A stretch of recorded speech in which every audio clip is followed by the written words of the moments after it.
Hola a todos, bienvenidos de nuevo a mi canal. Hoy vamos a hacer un vídeo resumen lo más rápido posible sobre la situación actual del mercado.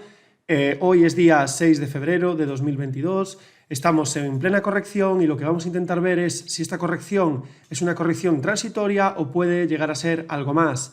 Veremos el VIX, los flujos de capital, el tipo de cambio euro-dólar, el SP500, el Nasdaq 100, el Russell 2000, el IBEX 35 y haré un resumen de mi visión sobre el mercado y sobre los posibles escenarios que vamos a barajar. Así que poneos cómodos que empezamos.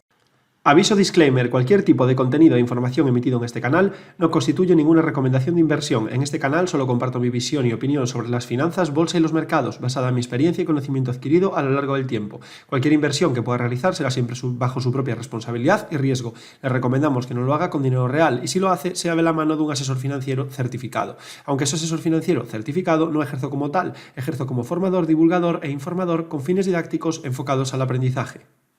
Bueno, pues vamos a empezar por el VIX. El VIX es el índice de volatilidad, también es conocido por ser inversamente proporcional al SP500, ¿vale? El índice director de las bolsas mundiales. Y el VIX sí que nos puede dar pistas sobre la evolución de un índice o de la volatilidad de un índice de cara a futuras sesiones. Entonces, lo que vamos a ver ahora es qué señales nos está dando el VIX y cómo interpretarlas. Bueno, el VIX, como podemos ver aquí, ha habido dos grandes repuntes, ¿vale? En los últimos 15 años. Uno de ellos durante la crisis del 2008, que ya anticipadamente pues el VIX empezó a salir de las zonas de mínimos, haciendo como una pequeña tendencia alcista, hasta realmente dispararse, y otro recientemente en el año 2020, ¿vale? En marzo, que fue, sí que es cierto que aquí no hubo, digamos, que un aviso, pero más que nada porque yo creo que el suceso ha sido un poco más difícil de medir, o sea, más inminente, ¿vale? Entonces, durante estos dos momentos sí que es cierto que ha habido repuntes del VIX, que son normales, ¿vale? Repuntes a niveles de la zona 40-50, que ya son niveles bastante elevados, que normalmente suelen coincidir con correcciones de los principales índices, correcciones o descansos. Pero bueno, lo que nos atañe en estos momentos es ver a día de hoy qué es lo que está pasando en el VIX. Bueno, después de la crisis del COVID-19 vemos que el VIX se empieza a relajar, ¿no? Y empieza a tener una tendencia bajista, con pequeños repuntes, dado por incertidumbres y muchos otros factores que influyen digamos, en el miedo y en la tranquilidad de la masa inversora.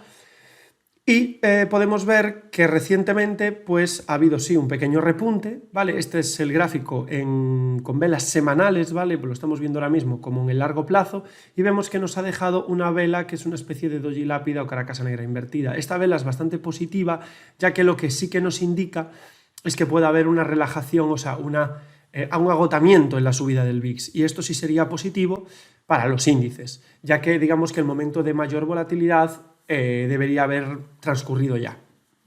Entonces, en gráfico semanal, yo creo que la información que nos da el VIX es positiva, ¿vale? Es un agotamiento en la subida y posibilidad de volver a los niveles inferiores, que es donde el VIX debería de estar y cuando los índices pues, están en subida o empiezan a subir. Entonces, ahora vamos a verlo a nivel diario. Vamos a poner en gráfico diario a ver si nos dice algo nuevo. Y nada, en gráfico diario podemos ver también que hay una pequeña tendencia bajista, ¿vale? Bueno, una tendencia bajista después del repunte del VIX, que lo que nos dice es que hay también un agotamiento. Sí que es cierto que aquí, por ejemplo, en noviembre de 2021 también sucedió algo parecido, pero bueno, luego vino pues otro repunte, es decir, en cualquier momento puede venir cualquier repunte del VIX, pero sí que es cierto que se puso por debajo de la media. Yo creo que aquí el escenario más probable debería de ser volver a mínimos, ¿vale? En estos momentos. De todas formas, sí que hay algo que no es muy positivo, y es que más o menos desde octubre de 2021 el VIX cada vez que baja a mínimos no llega tan abajo como estaba llegando antes, es decir, se mantiene como un poco un clima de tensión y se mantiene la volatilidad en niveles más altos. Por eso también estamos viendo unas fluctuaciones grandes en acciones muy grandes también y en acciones no tan grandes. Entonces, bueno, yo creo que la lectura del VIX en estos momentos es medianamente positiva y que lo más probable es volver a mínimos. Pasamos a ver los flujos de capital y vamos a detenernos poco tiempo aquí. Los flujos de capital lo que nos indican es si está habiendo salidas en masa de los inversores de la bolsa hacia otros mercados, como puede ser el mercado de la renta fija o los bonos del Estado, y las materias primas. Y bueno, como podemos ver aquí en este indicador, sí que es cierto que no sería ideal si en esta parte de aquí, si nos pusiese los indicadores en rojo, porque lo que nos indicaría, si se pusieran los dos a la vez, es que el dinero está migrando hacia materias primas y bonos. Y entonces estaría saliendo una gran masa de dinero de la bolsa que no sería suficiente como para mantener una tendencia alcista en el futuro. Entonces la probabilidad de que viniese un ciclo bajista o una caída de mercado sería mucho mayor. Sí que es cierto que el dinero ha ido migrando a materias primas, por eso también estamos viendo grandes subidas y hemos visto grandes subidas en las materias primas, pero creo que a día de hoy lo que cabe preguntarse es si realmente la renta fija, que es digamos la alternativa más grande que hay a la renta variable, es lo suficientemente atractiva para que tú te plantees o que cualquier inversor, ya sea institucional o inversor retail como podemos ser tú o yo, esté dispuesto a sacar parte de su dinero de la renta variable para meterlo en bonos, estando los bonos a un tipo inferior al 2%. Sí que es cierto que podría tener algún sentido si no hubiese inflación o la inflación fuese cercana al cero, pero es que en un entorno de inflación en torno al 5, 6%, 4, 6%, no tiene mucho sentido migrar tu dinero o mover tu dinero hacia productos que no son lo suficientemente rentables como para poder cubrir la inflación. Además que claro, la bolsa es muchísimo más rentable que la renta fija la mayor parte del tiempo. Entonces, a día de hoy, la bolsa nos está ofreciendo un 9% de media anual y la renta fija no puede ofrecernos prácticamente ni un 2-3, salvo que asumamos riesgo y compremos renta fija privada, es decir, bonos ya de empresas privadas, etc.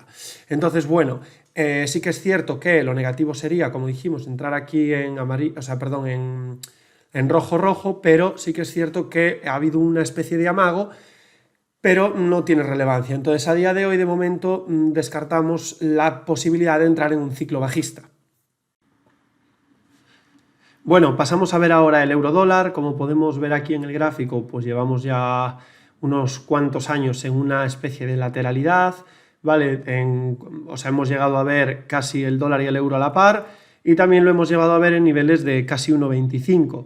Entonces, a día de hoy, el euro-dólar, el dólar está un poco débil, pero sí que es cierto que el dólar ahora mismo, tras una caída, nos está dejando una especie de divergencia, bastante clara además. ¿Qué pasa? Que todavía no está activada, que podría traer nuevas subidas. ¿Por qué comentamos el eurodólar? Pues el eurodólar lo comentamos porque muchas personas que tienen su cartera muy ponderada en Estados Unidos o con acciones en dólares, sí les puede interesar a lo mejor cubrir la cartera a través de algún derivado o un futuro ante un posible fortalecimiento del dólar, lo que haría que nuestra cartera se depreciase. Entonces, yo por ejemplo ahora mismo no tengo cubierta mi cartera. Sí que es cierto que tampoco es que haga falta cuando tú tienes, digamos que en tu cartera acciones que están en una moneda, como puede ser el euro o el dólar, que son monedas bastante fuertes, igual el hecho de cubrirlas no tiene por qué ser tampoco un requisito imprescindible, ya que, bueno, más o menos son los tipos de cambio, no sé cómo explicar esto, ¿no? Pero digamos que la diferencia que pueda haber, hombre, sí es cierto que si se nos va el dólar a 1,40 sí notarías una gran diferencia en tu cartera, pero que no es algo que pueda ocurrir en, no sé, en cuestión de 2 meses. En cambio, a lo mejor con otras divisas, como puede ser, no sé, el real brasileño o el peso argentino o cualquier otro tipo de divisas, sí a lo mejor convendría cubrirlas porque son monedas mucho más volátiles. Pero bueno, independientemente de eso, y yendo al grano, tenemos una especie de divergencia alcista, por no decir, es bastante clara, además en el RSI y en la MACD, que apunta, si se activa, ¿vale? Que para activarse debería superar la zona de los 1,14, se nos podría ir a la zona de 1,20. De hecho, ya he leído algún informe de algún banco de inversión que estima que es lo más probable hacia final de año es que veamos el eurodólar en niveles de 1,20. Yo no lo sé, es decir, yo lo que hago es me guío por el gráfico y lo más probable es que si el eurodólar a día de hoy o estos días, pues a lo mejor rompiese esta zona de aquí que estoy marcando ahora en amarillo, ¿vale? Y sobre todo la media la rompiese al alza, posiblemente cubriría cartera durante un tiempo. Pero bueno, este es el escenario del eurodólar ahora mismo y bueno, estamos ahí un poco en tierra de nadie, no sabemos si va a activar o no va a activar. Sí que es cierto que entró dinero, ¿vale? Es decir, entró dinero estos últimos días, desde finales de enero, y nada, estamos vigilando por si para una posible cobertura de cartera. Bueno, y ahora pasamos al SP, esto quizás sea lo más importante, vamos a contemplar los 3 escenarios que se pueden dar y tenemos que vigilar cuál de ellos se da para saber un poquito cuál puede ser la evolución futura de este índice. Bien, pues ahora mismo, como podemos ver, ¿vale? Bueno, estamos en una fase correctiva, ¿vale? Aquí hubo una divergencia bajista que se avisó, bueno, yo la avisé en todos los canales, las redes sociales, ¿vale? Es una divergencia bajista más o menos hacia la zona donde ya retrocedió el precio, ¿vale? Que sería pues la zona que vamos a marcar ahora. Bueno, dicho esto, ¿vale? Igual tendría un objetivo un poquito más por debajo. Pero dicho esto, lo que yo vigilaría ahora mismo en este índice es lo siguiente. Es decir, ¿cómo sabemos si la corrección se puede dar hasta estos niveles de aquí, que aún así en el largo plazo sería sano? Claro, obviamente, al que esté comprado recientemente le va a hacer mucho daño, pero bueno, sería algo incluso medianamente sano. ¿Qué pasa? Que a mí se me hace raro y muy extraño que el SP, tras acumular una caída de un 11%, pueda acumular una caída, no sé, pues mucho mayor hacia zonas de, no sé, un menos 22%. Sí que es cierto que hay uno de los escenarios al cual yo no le quito probabilidad, que es este de aquí. Vamos a borrar la divergencia ahora que ya la comentamos y sería este escenario. Escenario número 1. Un segundo bajista, que sería, hacemos un primer impulso bajista, ¿vale? Que como vemos no ha conseguido superar este nivel de aquí, que es un nivel clave. Si realmente el índice pudiese, voy a agrandar esto un poco más para que lo podáis ver con mucha más claridad. Lo vamos a hacer más grande, ¿vale? Si el precio hubiese superado esta zona de aquí, como podéis ver, lo más probable es que la corrección se hubiese finalizado y continuásemos subiendo. ¿Por qué? Porque este impulso a la baja se hubiese cancelado y entonces la tendencia bajista hubiese perdido toda su fuerza. ¿Qué pasa? Que se ha frenado justo aquí. Entonces, escenario número 1, que esperemos que no suceda. Que una vez esto está frenado aquí, el precio se nos pueda volver a mínimos, rebotar en esta zona de aquí y hacernos algo así, activando un segundo bajista, ¿vale? Para que se dé este escenario tendríamos ahora mismo que volver a caer hacia los niveles de mínimos y perder esta zona de aquí, ¿vale? Esto sería en el escenario, en el peor escenario para el índice y uno de ellos. Yo no creo que sea el más probable, pero podríamos llegar a verlo. Es decir, que el precio ahora una vez ha rebotado, caiga hasta la zona de mínimos y luego los pierda. Escenario número 2. Bueno, de ser así, nos iríamos a la zona marcada en amarillo, lo más probable, hacia los 4.000, 3.800, como mínimo. Entonces, este, que es el escenario más feo de todos, sería una de las probabilidades. Escenario número 2, que el precio ahora que ha rebotado, ¿vale? Es decir, que ha chocado contra aquí, no es capaz de superarlo, caiga otra vez hasta mínimos y no los pierda, formándonos un suelo y haciéndonos algo así. Rebotamos aquí y nos hace algo así. Y nos activa un suelo, que eso sí sería muy positivo para seguir subiendo, ¿vale? 2 mínimos en la misma zona y volviendo otra vez a subir y rompiendo el impulso bajista. Ese es el escenario número 2. Y luego, el escenario número 3 sería el siguiente, que ahora, tal y como estamos, nos hiciese ya directamente una ruptura de estos niveles de aquí, activando, desactivando la estructura bajista y dando una fiabilidad mayor para continuar con las subidas. No sé si me he explicado bien, pero bueno, esos son los 3 escenarios que hay. Sí que es cierto que decir si va a subir o si va a bajar es muy difícil porque son muchos indicadores que tenemos que tener en nuestra cabeza.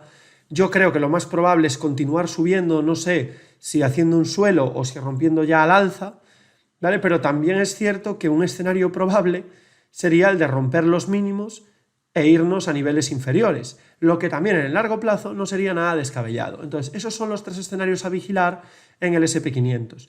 Ahora vamos a pasar a ver el Nasdaq 100, que también tiene unos escenarios similares. Así que pasamos al Nasdaq. Bueno, el Nasdaq 100 también tenemos escenarios similares. Sí que es cierto que en favor de los dos índices, tanto el S&P como el Nasdaq, hemos podido ver el indicador MACD con un cruce inferior al alza en zona de mínimos, que coincide también con un cruce similar que ha habido durante la pandemia. Entonces, eso también nos puede decir que la corrección que ha habido podría ya ser suficiente, pero no es, digamos, es un indicador más de muchos otros. Entonces, sí que esa parte es positiva, pero yo creo que los escenarios que hemos comentado siguen vigentes. Entonces, todos pueden ser probables, unos más que otros, pero todos pueden ser probables. Aquí tenemos lo mismo, un impulso bajista, un primer impulso bajista. Como vemos, no ha sido capaz de superar esta zona de aquí, ¿vale? Ni siquiera la media 200 en este caso, porque en el SP sí que la traspasó un poco al alza, aunque debemos ser flexibles con esto. El hecho de que la traspase un poco al alza no significa que no rebote ahí, ¿vale? Sí que es cierto que el Nasdaq es muchísimo más preciso, como vemos aquí. Aquí podemos ver un primer apoyo en la media perfecto, otro apoyo en la media perfecto, otro apoyo en la media perfecto, y aquí, pues, aunque no ha llegado a rebotar en la media, pues bueno, más o menos estaría en esa zona. Mismos escenarios que en el S&P 500. Ahora mismo no ha conseguido, la subida que lleva no ha conseguido romper la estructura bajista, y lo que nos podría pasar es lo mismo que en el S&P. Algo así, activándonos un segundo bajista. Algo que no sería nada bueno, obviamente, y que llevaría los niveles de precio más o menos hacia la zona de los $12.400, más o menos. Es decir, a las zonas de retroceso Fibonacci de toda la subida que ha habido desde la crisis del COVID-19. ¿Vale? Este es uno de los escenarios probables dentro del Nasdaq 100. Luego, el otro escenario, como idéntico al SP, es que pues el precio continúe cayendo y nos llegue hasta los mínimos de la caída, hasta aquí, y se nos frene formándonos un suelo, ¿vale? Y que luego ese suelo se rompa al alza y continuemos con las subidas, que podría ser también un escenario. Y luego el último escenario pues sería el de ya directamente desde el punto en el que estamos, arrancar otra vez y romper esta zona de aquí, activando ya, rompiendo la media, rompiendo la estructura bajista y mejorando técnicamente muchísimo de cara a nuevas subidas. Os digo lo mismo que en el SP, yo no sé qué va a pasar. Sí que es cierto que yo no veo una gran probabilidad de una caída o una corrección de más de un 20-30%, pero bueno, es que tampoco sería descabellado, ya que es lo que decimos, si se cumpliese ese segundo bajista, en el peor de los escenarios, es que nos iríamos a niveles FIBO, lugar donde sería un momento ideal para realizar compras en este índice a largo plazo. Pero bueno, esos son los 3 escenarios que hay y los que debemos de vigilar. Yo creo que aquí la clave no es adivinar qué es lo que va a pasar, sino ser conscientes de en qué momento estamos. Si rompemos esta parte de aquí en los dos índices, pues sería muy positivo, ¿vale? Si hay liquidez, yo, por lo menos la mía, la poca que me queda, lo que haría es entrar en el mercado con la que me queda. Por ahora, obviamente, soy prudente porque todavía no ha roto esta parte de aquí. Si me hiciese un suelo, vigilaría hasta que se active para volver a entrar, y si me rompiese esta parte de aquí, pues seguramente vendería parte de mi cartera, ¿vale? A la espera de ver cuál es el escenario futuro o la profundidad de la corrección.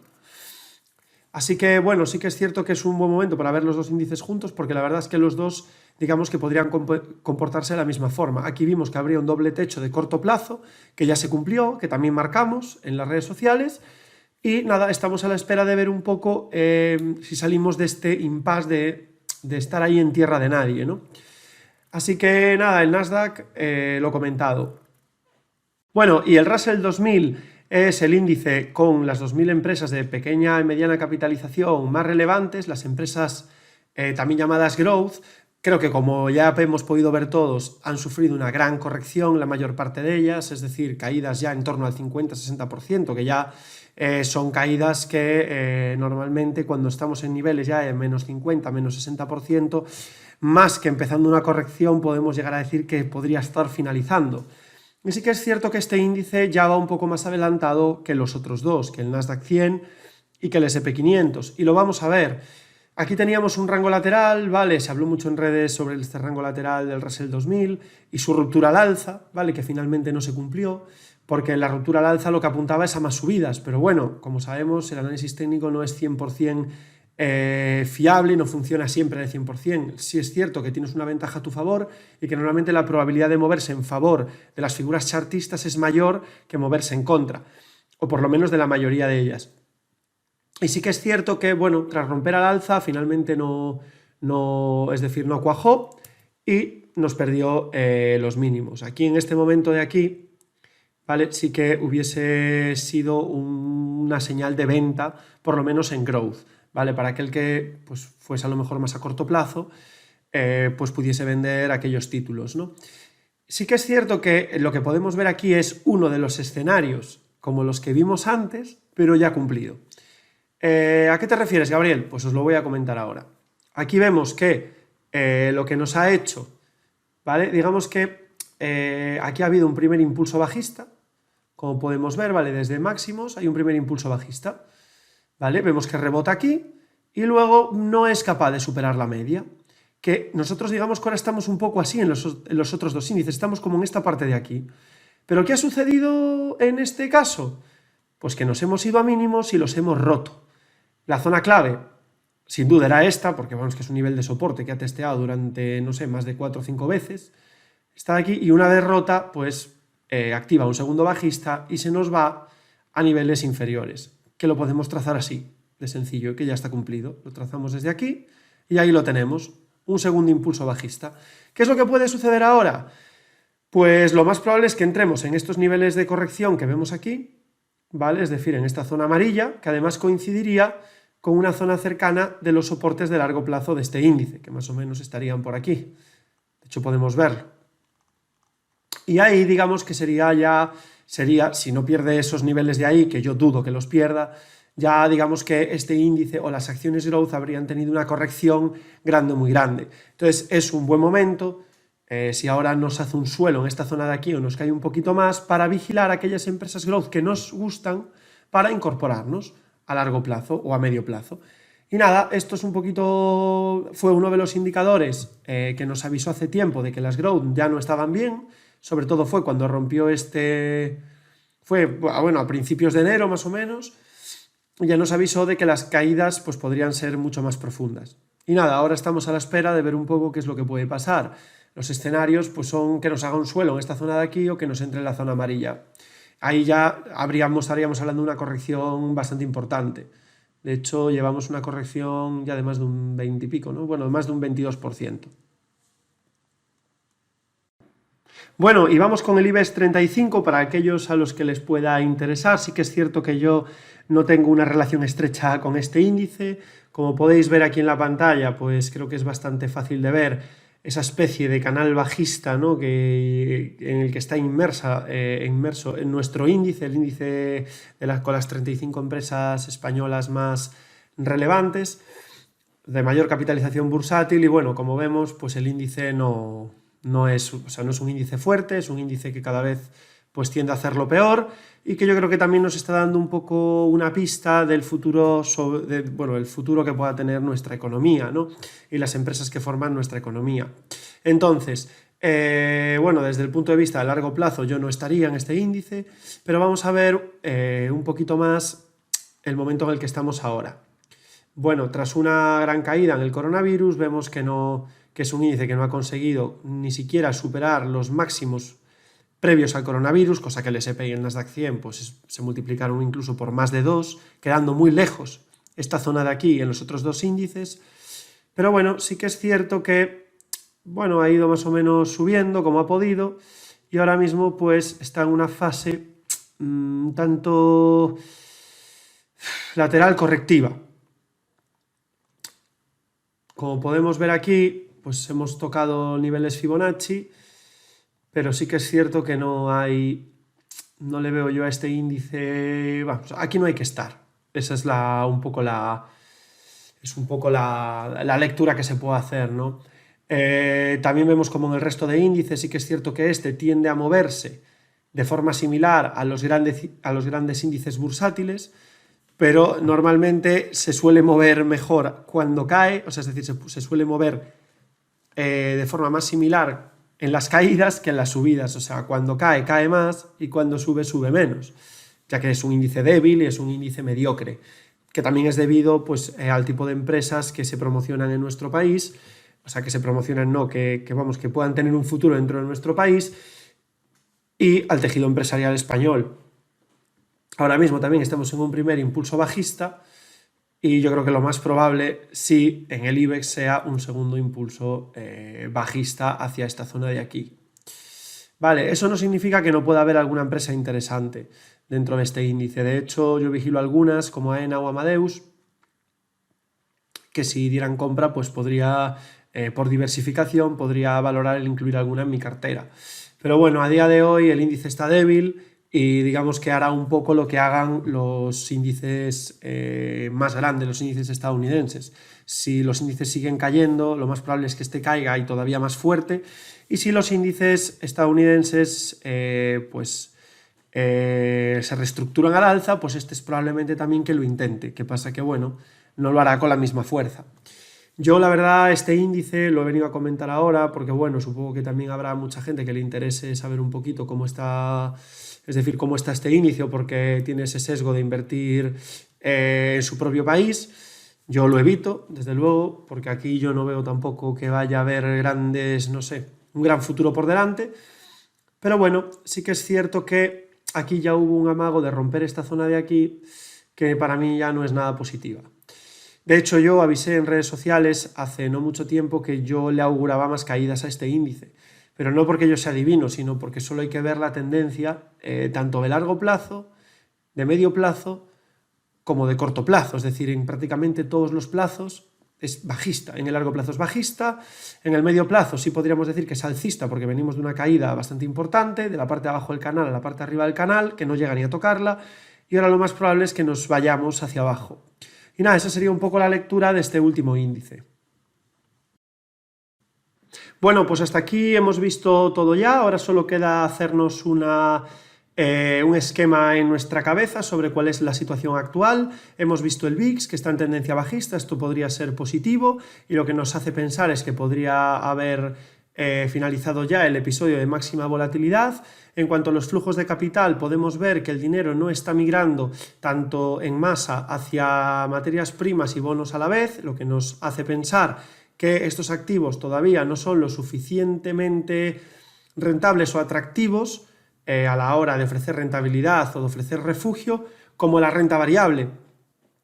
Entonces, estos datos sí que nos hacen pensar que esto podría quedar tan solo en una corrección, pero si vemos los índices, sí que es cierto que a día de hoy no tenemos confirmación, es decir, no tenemos confirmación ni de una reestructuración al alza, ni de una continuidad de la corrección, ni de un posible suelo o lateralidad. Entonces, lo que debemos hacer estos días es estar pendientes de cuáles son los siguientes movimientos que van a hacer los índices bursátiles para poder ver realmente hacia dónde van. Sí que es cierto que si lo miramos desde el punto de vista macro y de largo plazo, la curva de tipos no está invertida, lo que no nos avisa una posible crisis como la de 2008 a corto plazo, y luego el estar en un escenario de creciente inflación, de recuperación de cíclicas y de subidas de tipos de interés, pues también nos puede hacer pensar que podemos, es decir, evolucionar al alza, ¿no? Es decir, volver a mover la economía hacia el lado largo. Entonces, lo que hay que estar ahora es pendiente de estos indicadores en los próximos días. Yo intentaré publicar tanto en redes sociales como, bueno, en redes sociales, tanto en Twitter como YouTube como Instagram, los movimientos que vayan haciendo los índices y cuál es el escenario que nos va marcando de esos tres que nos van marcando los índices. Así que espero que este vídeo os haya servido para tener una visión más objetiva y más real sobre lo que está sucediendo y que os haya aportado valor. Así que nada, muchísimas gracias y hasta la próxima. Pues si te ha gustado este vídeo y crees que te ha aportado valor, suscríbete a mi canal, dale a me gusta, comenta y comparte. A ti no te cuesta nada y a mí me ayudas un montón.